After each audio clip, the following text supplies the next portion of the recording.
घनी भयानक रात में एक आदमी जंगल से गुजर रहा होता है। तभी सामने से एक चमत्कारी वेयरवुल्फ उसके सामने आ जाता है। वेयरवुल्फ को देखकर आदमी डरता नहीं है, बल्कि तनकर सामने खड़ा हो जाता है। वेयरवुल्फ की आंखें एकदम से जगमगा उठती है। वेयरवुल्फ उस आदमी की आंखों में घूर कर देखता है।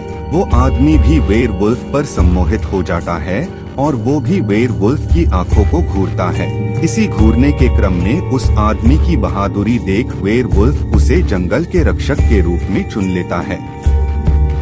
देखते ही देखते वो आदमी एक अल्फा वुल्फ बन जाता है। दोनों जंगल की ओर चले जाते हैं। एक दिन जंगल में घूमते घूमते अल्फा वुल्फ को एक लड़की की चीखने की आवाज सुनाई देती है। वो उस आवाज की तरफ खींचा चला जाता है। पास जाकर अल्फा वुल्फ की नजर एक बच्ची पर पड़ती है, जिससे कुछ लोगों ने किडनैप कर लिया था। उन सबके हाथ में असॉल्ट राइफल्स थीं।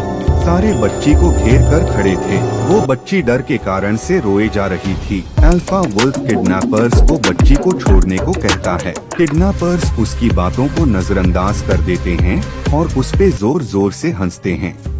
तभी किडनैपर्स का सरदार अपने मोबाइल फोन से बच्ची के पिता को कॉल लगा देता है। बच्ची का रोना देख एक किडनैपर इरिटेट हो जाता है और वो बच्ची की तरफ बढ़ता है और उससे जोर से थप्पड़ मार देता है। अल्फा वुल्फ यह देख गुस्से से तमतमा उठता है।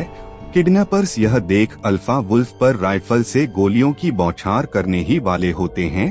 तभी अल्फा वुल्फ किडनैपर्स के हाथ से राइफल छीन लेता है और किडनैपर्स को हवा में टांग देता है। उन्हें मारने से पहले उन किडनैपर्स से कहता है कि शहर के लोगों का जंगल में आना उसे मंजूर है, पर जंगल की मर्यादा में रहकर।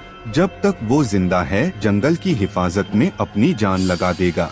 यह कहकर वेयरवुल्फ उन किडनैपर्स को चीर फाड़ देता है।